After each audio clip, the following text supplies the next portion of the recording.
90% of the people in Pompeii survived. They packed their coin purses, loaded their carts, and walked out of the city while volcanic rock rained from the sky. The ones who stayed behind, the ones whose plaster casts you see in every museum, they had 17 hours to leave, and they didn't. The question that haunts archaeologists isn't really why Vesuvius erupted. We know that part. The question is what those final hours actually felt like for the people who stayed. What did they see? What choices did they make? And when the killing cloud finally reached them, what happened to their bodies in those last seconds? Because we actually know, down to the molecular level. Recent forensic analysis, spectroscopic bone studies, DNA testing, elemental contamination patterns has given us an almost minute-by-minute reconstruction of how people died in Pompeii. And the answer is more complicated, more human, and far more disturbing than the simple story most of us were told in school. This is August 24th, 79 CE, a Tuesday. The sun is high over the Bay of Naples. Pompeii is a thriving Roman city of roughly 11,000 people. Merchants, politicians, soldiers, enslaved workers, children. Vesuvius looms to the northwest, but nobody thinks of it as dangerous. It hasn't erupted in 1,200 years. The earthquakes over the past few days? Normal for this region. Nothing to worry about. In about 3 hours, everything these people know is going to end. And over the next 32 hours, the volcano will release thermal energy equivalent to 100,000 times the Hiroshima and Nagasaki bombings combined. This is the timeline of what it was like to die in Pompeii. August 24th, 79 CE, approximately 1 p.m. 30 kilometers across the Bay of Naples in the town of Misenum, a woman looks up from whatever she's doing and notices something strange above Vesuvius. A cloud. Not a normal cloud. Something enormous and oddly shaped, rising from the mountain like a pillar before spreading outward at the top. She points it out to her son and her brother-in-law. Her son is Pliny the Younger. He's 17 years old. Her brother-in-law is Pliny the Elder, commander of the Roman imperial fleet and one of the most famous naturalists in the ancient world. He watches the cloud for a moment, and then does something remarkable. He orders a boat prepared, not to flee, to sail toward the volcano, out of scientific curiosity. That decision will kill him within 24 hours. Back in Pompeii, 6 miles from the crater, the first sign of trouble drifts down from the sky around 1 p.m. Ash. Fine, grey, volcanic ash, settling on rooftops, on market stalls, on the shoulders of people going about their afternoon. It looks like dirty snow. Within an hour, the ash turns to something worse. White pumice stones begin falling, small at first, then fist-sized, descending at roughly 50 meters per second. Imagine standing outside and having gravel thrown at you from the height of a skyscraper, continuously, with no pause, for hours. That is what the people of Pompeii are experiencing by 2 p.m. The pumice accumulates at a rate of 10 to 15 centimeters per hour. Within 2 hours, the streets have half a foot of volcanic rock on them. Within 4 hours, it's 2 feet deep. And something else is happening that might be even more terrifying than the falling stones. The sun is gone. August 24th, mid-afternoon. The eruption column has punched between 21 and 33 kilometers into the stratosphere, ejecting material at a rate of 1.5 million tons per second. The ash and volcanic debris have completely blocked out the sun. In the middle of the afternoon, Pompeii is plunged into absolute darkness. Not twilight, not overcast. Darkness so complete that Pliny the Younger, watching from across the bay, later wrote that it was blacker than any ordinary night. Imagine that! You live in a world without electricity, without flashlights, without any reliable artificial light beyond oil lamps and torches, and at 2 o'clock in the afternoon, the sky goes completely black while rocks fall on your head. This is the moment when thousands of Pompeians make the most important decision of their lives. The majority choose correctly. They grab what they can carry and they leave. Archaeological evidence confirms this in multiple ways. When researchers excavated the stables in Pompeii, they found them empty. No horses, no mules, no carts. The residents had loaded their animals and driven out. Strong boxes in homes were found with their lids open and their contents gone. People had taken their coins, their jewellery, their portable valuables. They understood that the city was in danger, and they acted. Later archaeological work would trace uniquely Pompeian family names, Pompeii, Umbri, through inscriptions in neighbouring cities. At least 130 survivors have been formally identified in towns like Naples and Puteoli, where they resettled, married into local populations and rebuilt their lives. Some, years later, even returned to the ruins of Pompeii, living in the upper stories of buildings that stuck up above the ash layer, scavenging what they could, the ones who stayed. So 90 to 95% of the population escaped. Out of a combined population of 15,000 to 20,000 across Pompeii and nearby Herculaneum, roughly 1,500 bodies have been recovered over 3 centuries of excavation. These are the people who stayed, and the reasons they stayed reveal something painful about the ancient world. Professor Kimberly Bowes of the University of Pennsylvania studied the coins found on approximately 206 Pompeian skeletons, about 15% of all excavated remains. Her reasoning was straightforward. When people flee a catastrophe, they grab their portable wealth. The amount of money found on a body tells you something about how much that person had. The results are devastating. 95% of the victims carried between 1 and 50 sestertii. To put that in context, 50 sestertii could feed a free Roman citizen for 1 to 2 days. For an enslaved person, whose food costs were lower, it might stretch to 2 weeks. These were not wealthy homeowners who chose to ride out the storm. These were people with almost nothing. A small number of victims carried slightly more, but even those sums were trivial compared to the property values of the houses they were found inside. What Bowes and other researchers believe is that many of the dead, particularly those found inside the largest, most opulent homes, were enslaved domestic workers. They were ordered to stay behind by masters who expected to return after the disaster and reclaim their property. In the Roman world, enslaved people were investments. You didn't abandon your house without leaving someone to guard it. Contemporary estimates place the enslaved population of Herculaneum alone at 40 to 45% of the total. The skeletal evidence supports this theory. Many of the victims show signs of good nutrition, consistent with well-maintained household servants rather than disposable labour. These people were fed well precisely because they were valuable property. They were also property that was told to stay. Others who remained behind included the elderly, the sick, the very young, anyone who couldn't move quickly through streets choked with pumice in total darkness. Some were simply caught by surprise. Others believed the eruption would stop and chose to shelter inside, hoping to wait it out. For all of them, the waiting was about to end. August 24th, evening through night. The pumice keeps falling, hour after hour. By evening, nearly 280 centimetres of volcanic debris has accumulated, close to 9 feet. The weight is extraordinary.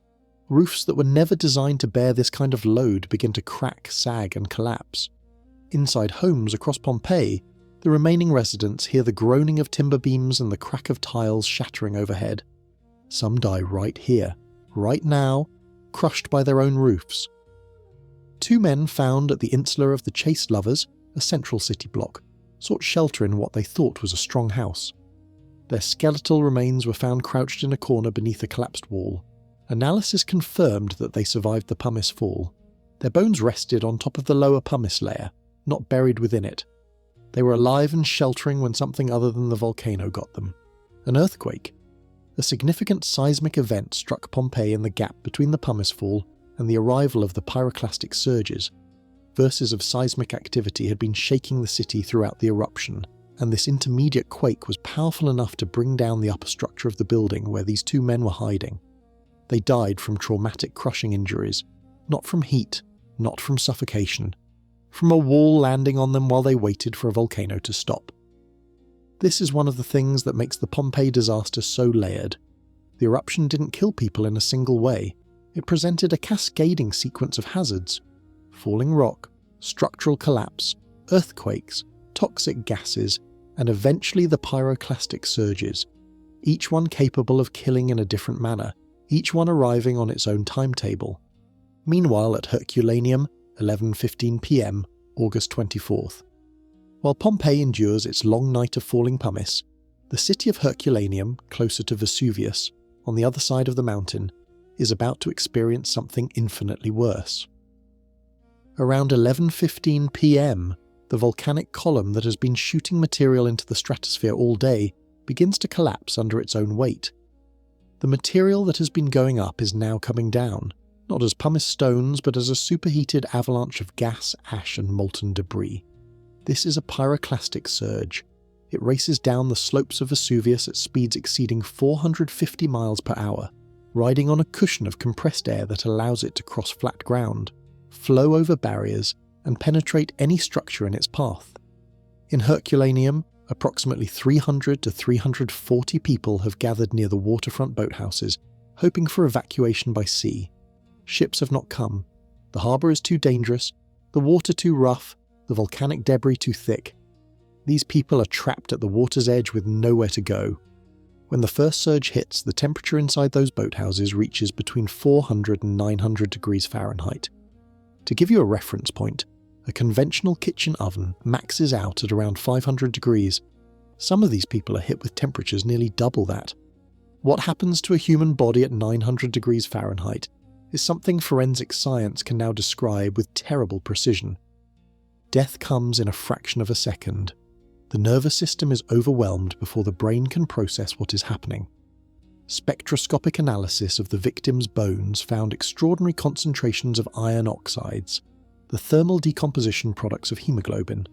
Their blood literally boiled.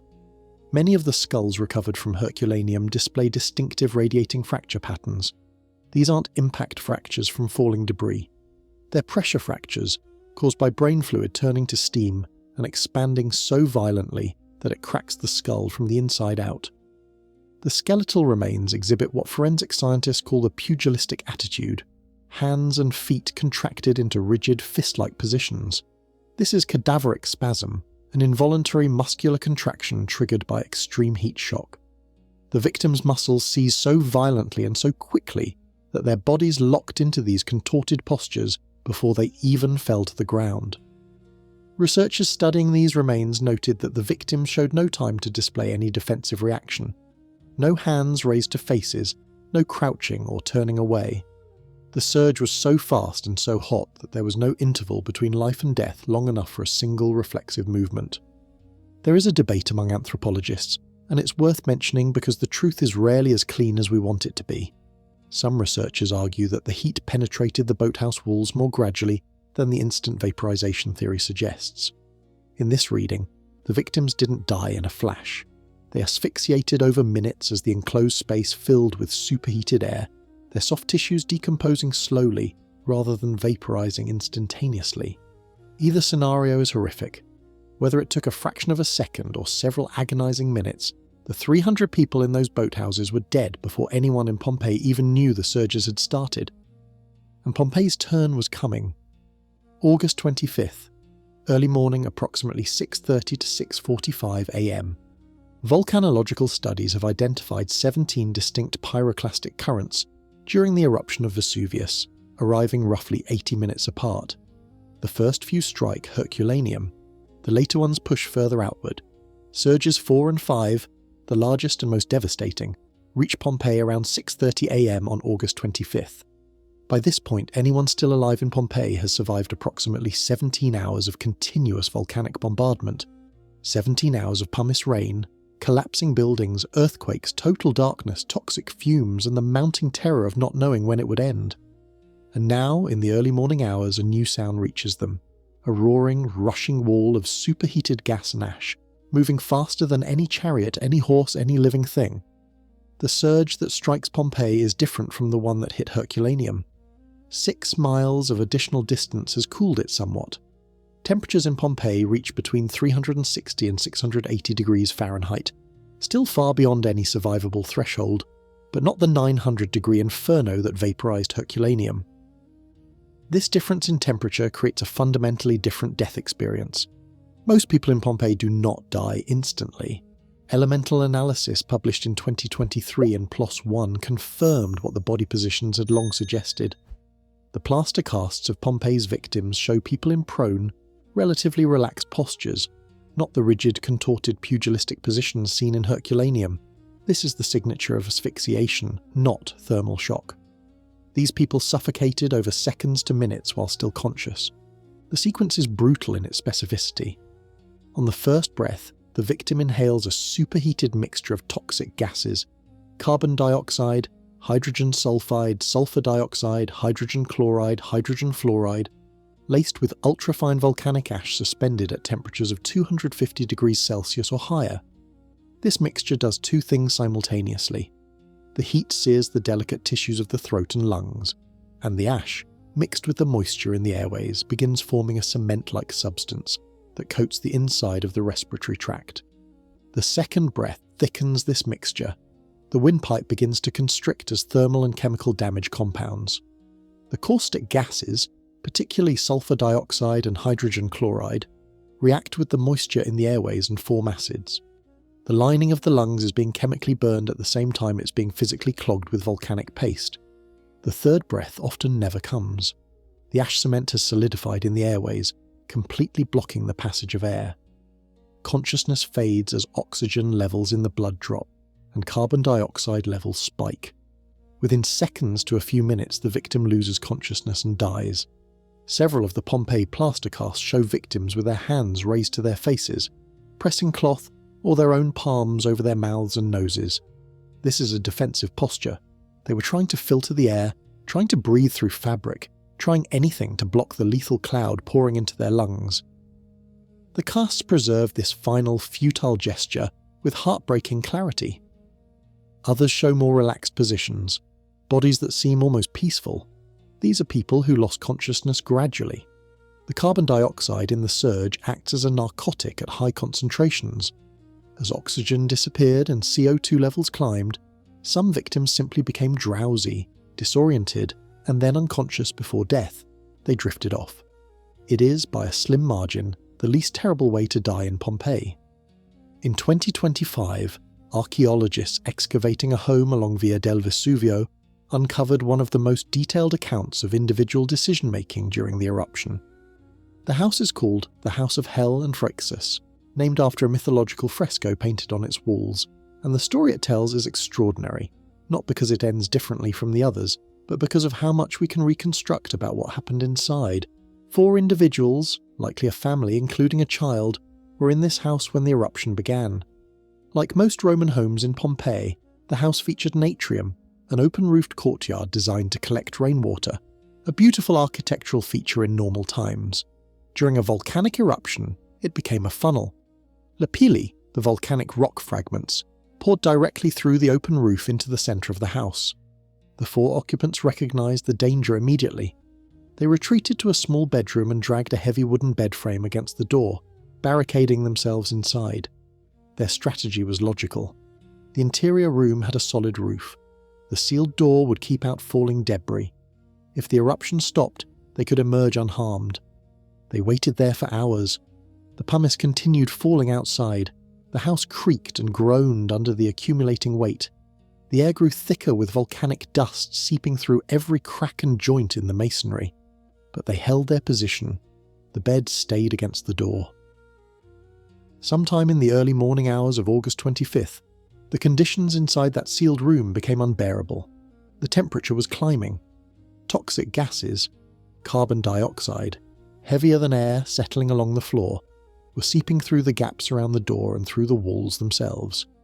The air was becoming unbreathable, and outside, through whatever cracks in the walls they could peer through, the pyroclastic surges were beginning. The family made their last decision. They pulled the bed away from the door. They abandoned the room that had sheltered them for 17 hours. They tried to run. They made it as far as the triclinium, the dining room, not the front door, not the street, the dining room. All 4 of them were found there by archaeologists, their remains preserved in ash, alongside a bronze protective amulet called a bulla, amphorae of expensive fish sauce known as garum, and the ghostly outline of the wooden bed frame itself, preserved in the volcanic deposit for nearly 2,000 years. The discovery captures the full psychology of catastrophe in a single household. The initial denial, surely this will pass. The defensive action, barricade the door, seal the room. The hours of terrified waiting. And finally the desperate calculation that staying was more dangerous than running, followed by the cruel discovery that it was already too late for either option. One of the most misunderstood aspects of the Pompeii disaster is the role of volcanic gases.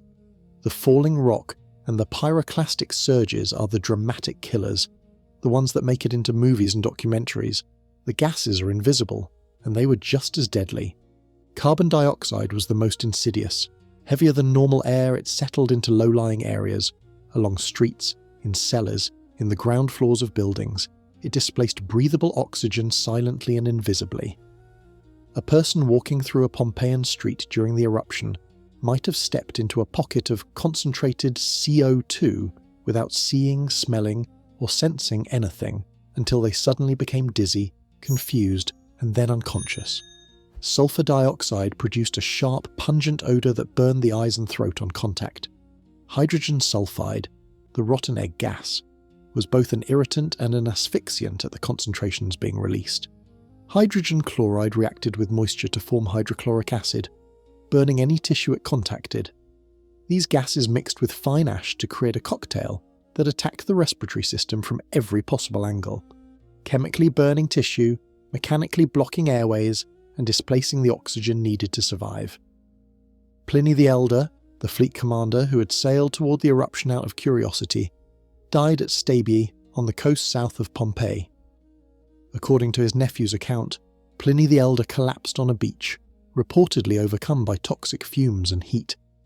His companions fled. His body was found days later, looking more like a sleeping man than a corpse. The gases had killed him gently, relatively speaking, a slow poisoning rather than a violent death. In the 1860s, an archaeologist named Giuseppe Fiorelli developed a technique that would make Pompeii one of the most recognizable archaeological sites on Earth. He realized that as the bodies of victims decomposed within the hardened ash, they left void spaces, hollow outlines of the people who had died there. By pouring liquid plaster into these voids, he could create three-dimensional casts of the victims in their final positions. He produced roughly 100 of these casts, and they became icons, the mother cradling her child. The family huddled together, the man shielding his face. These images have shaped how we think about Pompeii for over 150 years, and a lot of what they told us turns out to be wrong. DNA research published in 2024 has revealed that many of Fiorelli's casts, and those made by later archaeologists, were, to use the academic term, creatively restored. Past researchers manipulated features and enhanced details to create narratives that aligned with their own assumptions about Roman family life. The famous cast long interpreted as a mother sheltering her child. DNA analysis proved the two individuals were genetically unrelated. Another grouping that textbooks presented as a family turned out to include people with diverse genetic backgrounds who happened to die near each other. This doesn't mean the casts are worthless. The body positions they capture are real. The general disposition of the victims, prone, defensive, curled, reflects actual postures at the moment of death. What the casts don't preserve is the human relationships we want to read into them. The emotional narratives, the loving mother, the protective father, were added later by archaeologists who saw what they wanted to see, what modern science reveals instead. Modern forensic techniques tell us different stories. X-ray fluorescence spectroscopy can read the elemental contamination patterns in bone fragments, distinguishing between people who died from heat exposure and those who died from suffocation. Protein analysis of bone collagen reveals whether remains experienced rapid extreme heating or slower thermal degradation. Iron oxide concentrations in bones indicate whether blood underwent thermal decomposition, whether it boiled. These techniques have confirmed the two distinct categories of death in the eruption: the instant thermal deaths of Herculaneum and the slower asphyxiation deaths of Pompeii, with a precision that Fiorelli could never have imagined. The science is less emotionally satisfying than the plaster casts. There is no mother shielding her child. There are elemental signatures and fracture patterns and contamination profiles. What these reveal is less poetic and more truthful. Individual human beings dying in specific, measurable ways, their bones recording the mechanism of their death at the molecular level. We have one detailed eyewitness account of the eruption, and it describes something that tends to get left out of the visual reconstructions: sound. Pliny the Younger was 17 years old, watching from Misenum, 30 kilometers across the bay. Even at that distance, what he heard and saw was overwhelming enough that he wrote about it decades later in letters to the historian Tacitus. He described screams and wailing cutting through the darkness, the cries of women and infants, crowds of people calling out desperately for parents, children, and spouses, trying to identify loved ones by voice alone because the ash was so thick that visibility had dropped to almost nothing. Think about that for a moment. Parents separated from their children in pitch darkness, with volcanic rock falling on their heads, unable to see more than a few feet, screaming names into the black air and listening for a response that might never come. Pliny also described the psychological texture of the catastrophe. People convinced the world was ending. People arguing about whether the gods had abandoned them. People making calculated decisions about which direction to run, debating routes in the darkness, trying to guess which roads were still passable under the pumice. The eruption wasn't just a physical event, it was a psychological ordeal. Hours and hours of sustained terror, disorientation, and impossible choices, with no information about what was happening and no way to know when it would stop. The people inside Pompeii heard all of this, and worse. They heard roofs collapsing. They heard the rumble of earthquakes shaking the city's foundations. They heard the continuous, relentless hammering of pumice on every surface. And then, in the early morning hours of August 25th, they heard a sound unlike anything that had come before. The roaring approach of the pyroclastic surge, moving toward them at 450 miles per hour. That was the last sound any of them heard. The archaeological record preserves traces of 3 distinct behavioural responses to the eruption, and each one tells us something about how humans process mortal danger. The first response was defensive engineering. In the house of the painters at work, archaeologists found the remains of individuals who had deliberately sealed themselves in a narrow hallway corridor, closing doors at both ends to create an enclosed chamber. Their logic was sound: keep the toxic air out, create a sealed space, breathe whatever clean air remains inside until the eruption passes. The problem was that pyroclastic surges don't behave like smoke. They are pressurized waves of superheated gas that penetrate every gap, every crack, every imperfection in any structure. The sealed corridor bought these people minutes at most. The second response was companionship. In another residence, a young woman and an older man sealed themselves in a small room together. Their remains were found in close proximity, not the unrelated strangers dying near each other pattern seen elsewhere, but 2 people who chose to be together at the end. Whether they were family, friends, or strangers who found comfort in each other's presence, the archaeological evidence suggests they died side by side, huddled together as the surge filled the room. The third response is the most haunting. Some of the plaster casts show bodies in utterly relaxed positions. Not defensive, not sheltering, not running, just lying down. These are people who had reached the point of acceptance. 17 hours of terror had exhausted their capacity for action. The carbon dioxide building in the lower air was making them drowsy. The situation was clearly hopeless.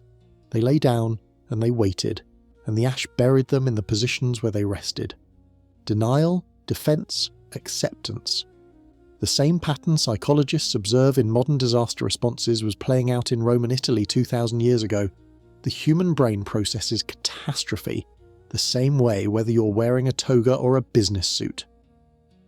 August 25th, 8:05 p.m. 32 hours after the first ash drifted over Pompeii, the eruption of Mount Vesuvius finally stops. The city is buried under roughly 20 feet of volcanic material. The landscape is unrecognisable. Where a city of 11,000 people stood that morning, there is now a grey, silent plain. Approximately 1,500 people are dead inside it, some vaporised in an instant by temperatures hot enough to boil blood inside the skull. Some suffocated over agonising minutes as volcanic cement filled their lungs. Some were crushed by collapsing buildings during the earthquakes that punctuated the eruption. Some were poisoned by invisible gases that pooled in the streets and low-lying rooms where they hid. Many of them, a disproportionate number if Bose's research is correct, were enslaved people, ordered to stay behind by owners who valued property over human life. People who had no legal right to make the choice that would have saved them. People carrying less than 2 days' worth of food money when they died. The plaster casts in Pompeii's museums are imperfect records. We know that now. The family groups were often invented by Victorian-era archaeologists. The emotional narratives were projected onto anonymous remains. The science is colder, more precise, and less comforting than the stories we told ourselves for 150 years. And yet what the science reveals might be more powerful than any plaster cast.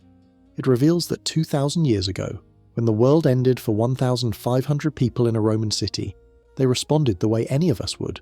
They calculated, they sheltered, they held each other, They covered their mouths. They ran when staying became worse than running. They lay down when running became impossible. They were in every way that matters exactly like us.